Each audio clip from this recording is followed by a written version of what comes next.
Today I'm going to talk about from a conversation I had with my friend or mentor. Her name is Neely from the Living Deeply group, which I have talked about here. I've done it for 2.5 years. This is the fourth year, but the first year I joined halfway, and we would do check-ins. So this is about the topic of sacrifice from about 2 years ago. And then I will be sharing on discipline and disciple, how to be a disciple is to have discipline. And finally, what Tiferet is, which is the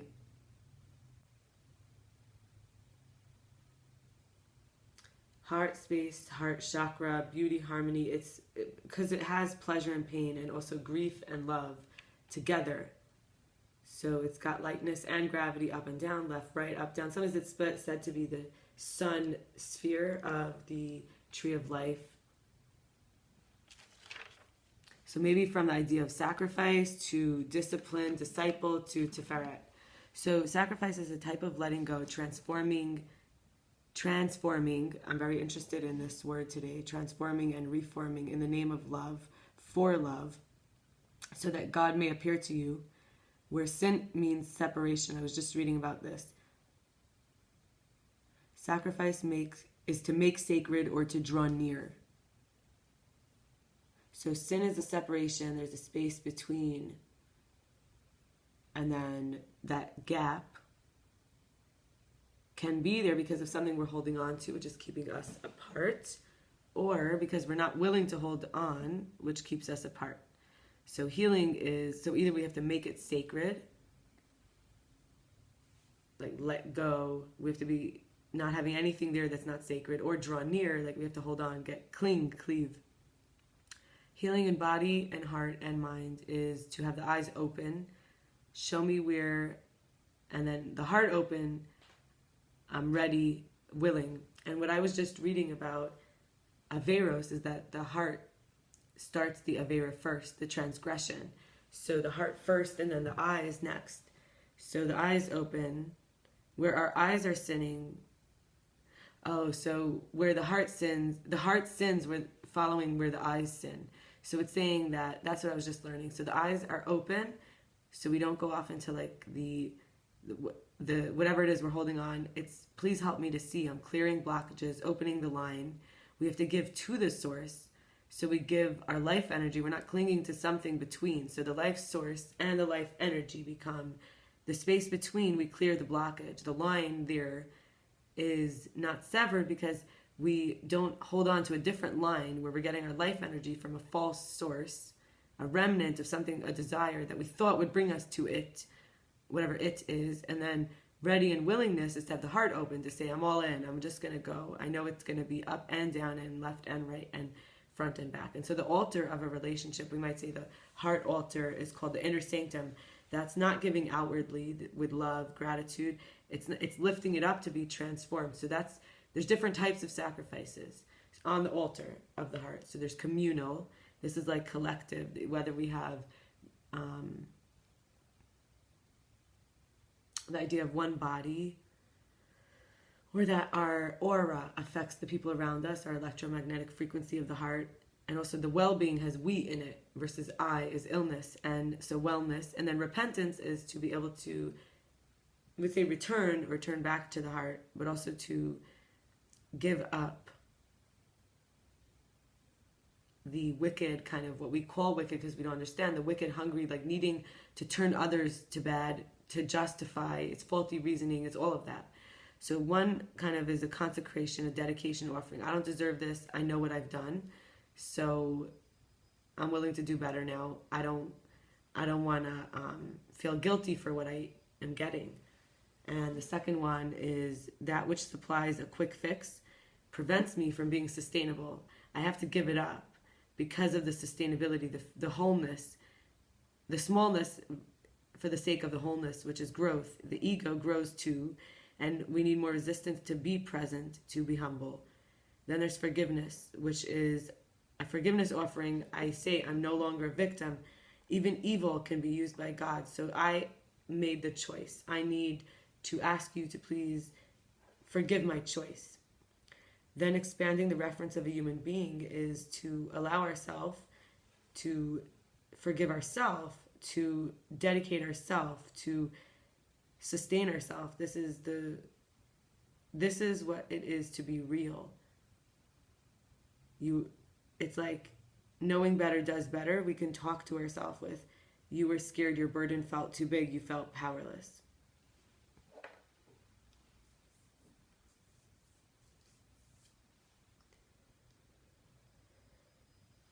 Embodied ritual is a circulation of love, opening to love, to protect me, never abandon me. I'm a precious treasure. So this has the word embodied in it because the body itself becomes the place where the heart is dwelling. And integrating doing better. So we give ourselves compassion. I understand you felt so bad. And you felt powerless, you were scared. Your burden felt too big. Like when we can talk to ourselves like that, we can talk to others when we can do that for ourselves. So integrating this doing better as a representation of physically transcending what wasn't better requires welcoming, accepting, receiving, and then we can grant being. So welcoming it says, wow, you're welcome to be as you are. Accepting it says, I'm not going to need to change you. You're like working through it. And receiving says, I got the message on how I can interact with this situation. And then we could grant being. We no longer have to manage it. What wasn't better, it no longer has to be managed. So we could just do better instead of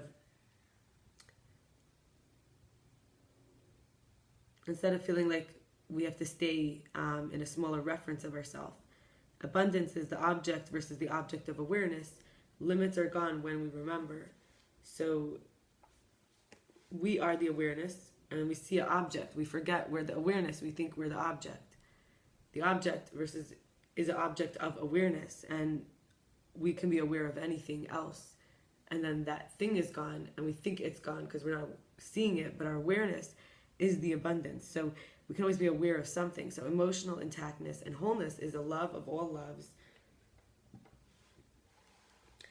It's basically saying in intact emotions are reminders. I want reminders. I want intact emotions. I want my emotions to be fully themselves and welcome them and not treat them like they're curses when they come in, and then to receive. And so the love of all loves, accept. Now I want to talk about discipline, to have a disciple. So to fulfill the purpose is to be positive for the sake of dignity, wholeness, regality, royalty, sovereignty, and self-respect. Serenity is precious, so sticking it out is healing that can be excruciating. That's what discipline is. Discipline is being able to handle what is excruciating. Again, for the sake of dignity, for the sake of wholeness, regality, royalty, sovereignty, and self-respect. This is where self-control comes in, because surrounding ourselves with people who have the faith and love to have compassion even when it feels like someone doesn't deserve it or they don't, and reforming new heights of the strengths that are God-given, and asking for help, telling truths that are evolving. So being humble as we share the truth, we don't overly commit to our sureness, and admitting mistakes, gratitude, respect, vulnerability, forgiveness. We emerge after the descent into like this deep freeze. We got so hardened. So we can start to practice, though, excitement for the future when we're taking more responsibility. We don't have to have the self-limiting beliefs. Those are our thoughts, or the inadequacy, the inadequacies, which are the basis for overcompensating in our actions, in our speech. And we can give ourselves the praise, encouragement, appreciation, and positive reinforcement, wanting to be ourselves, desiring our own company, considering our own needs, and assuring ourselves of our own security, utilizing our own energy, because that's our protection, through stillness, through the practice, through slowing the busyness, to remember, to the point is to be here now, flowing, taking less credit and blame, taking less, right? It's like, this is like anti-cancer material here. I was just talking about this as well. So practicing stillness, divine love, incomes. We accept the higher power. And we don't try to keep being the higher power. I guess cancerous is like wickedness is trying to be the higher power always. Releasing the roles is rather to cry for the sake of everyone, why am I giving my happiness key to you, than get angry and stuck. So say like crying in the moment, like it hurts so much to feel like you are holding my happiness and I can't be happy if you don't do what I want. And it makes me so frustrated. So going directly to that truth rather than getting angry.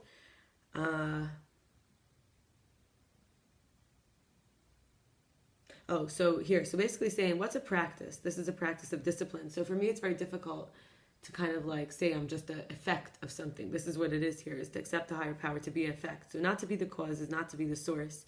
So I wrote about this. I said my father had a role where he othered and shed me as if I'm not a part of him. And he had to suffer alone. He couldn't see himself in his partner, he couldn't see himself, couldn't see his kids. I know he didn't just do it to me. I know he did it to anyone. And it hurt me as deeply as I can see myself, meaning I can see all from there. Because of him, I don't have to suffer alone. So that's the type of discipline. And finally, I'm going to talk about Tiferet here, which kind of like a consciousness meditation and what it means and where we come from here.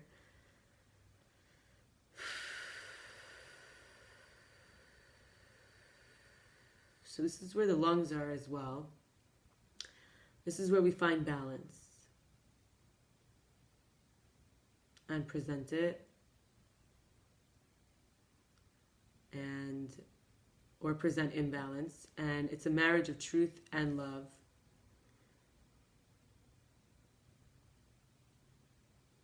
Which is not faulty judgment. And that is enthusiastic compassion. Compassionate passion and passive.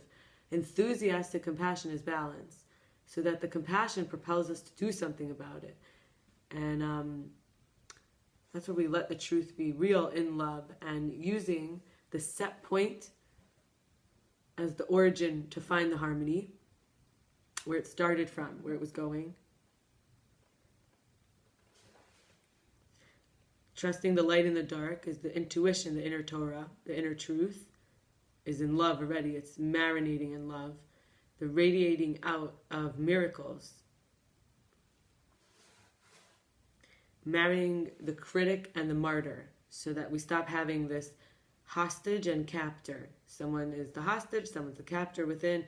For wholeness, we refrain from these extremes. There becomes a tenderness and empathy when we're living in Tiferet. That's why it's a sun, because it has a nighttime. So it's not like a victim of the night. It's not like the moon is coming to hurt it. The moon takes its light and shines during the day. So we can heal through the sun as well, which we don't think of the sun needs to be the higher power, or like the morning star doesn't need to be the higher power. It's like each one has its time.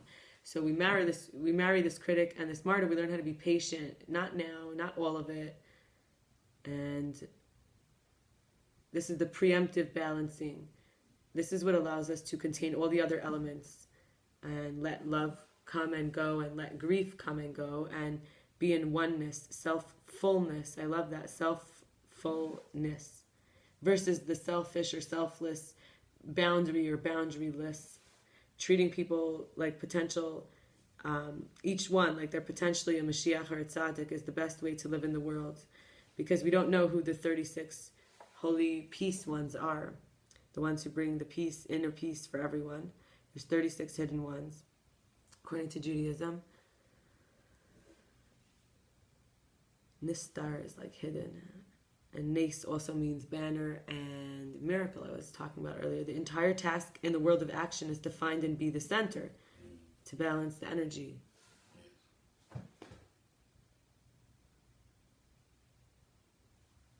Letting go of the old, non-attached, and letting in the new.